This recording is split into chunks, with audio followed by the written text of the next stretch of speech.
Hi, my name is Alex, and today I want to tell you my story, a story I kept inside for a long time, a story of pain, hatred, downfall, and revenge.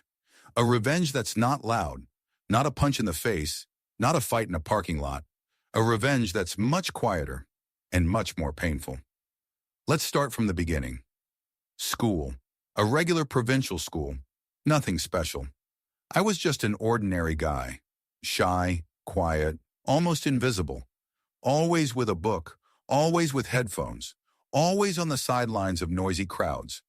I didn't drink, didn't smoke, didn't party. Yeah, you could call me a nerd, but I didn't bother anyone, didn't beg for friendship. I just wanted to survive until graduation and run far away. But there was one person who seemed to think it was his mission to make my life hell. His name was Daniil, Dan, the most popular guy in school, captain of the football team, adored by the girls, favorite of the teachers.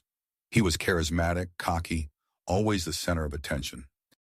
And he hated me, just because he could, because I wasn't like him, because I was weak. He pulled pranks on me, hid my things, poured water into my backpack, posted pictures of me asleep at my desk with captions like, "Typical loser." He would trip me in the hallway when everyone was watching. Then the laughter. Loud, cruel laughter. And everyone laughed. Everyone. Even those who would later look down at the floor when we met eyes. I didn't tell anyone. Not because I was afraid. Because I knew. It was pointless. 3 years of hell passed. After graduation, I didn't stay for the party.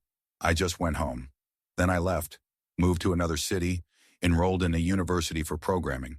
No one believed I'd get in, but I did, on a scholarship, one of the top scores in the cohort, and that's when my new life began. Studying, freelancing, sleepless nights, my first clients. Then, an internship at an international company. A move, my own project, a failure, then another. And then, a breakthrough. I created an app that blew up. A major corporation bought it, and I earned my first million. Then the second. I didn't show off. I just worked. Hard. I invested everything into growth. And at some point I realized I had become the person I always dreamed of being.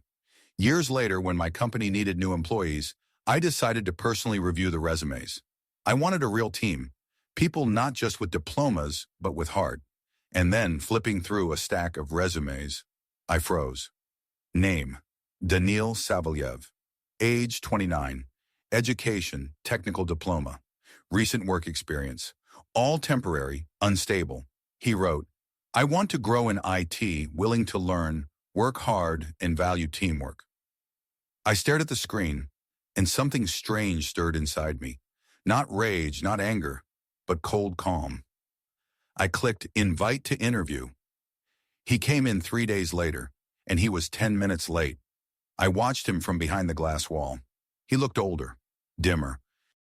That spark, that arrogance from before, gone. He looked tired.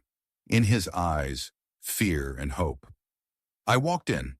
He looked up and didn't recognize me at first. I introduced myself. "Alexei, tech director." He flinched, then said, "Alex, is that you?" "Yes, take a seat." He tried to stay confident, but I could see how nervous he was.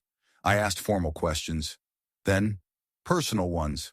Why did he quit sports? What happened? He said, "A knee injury," then crisis, debts, his wife left, only his daughter stayed. He now lives with his mother, almost no money, desperately needs a job. "And now you want to work in IT?" I asked. "Yeah. I'm learning, trying to code. It's hard, but I'm doing my best." "Did you do your best in school when you were ruining other people's lives?"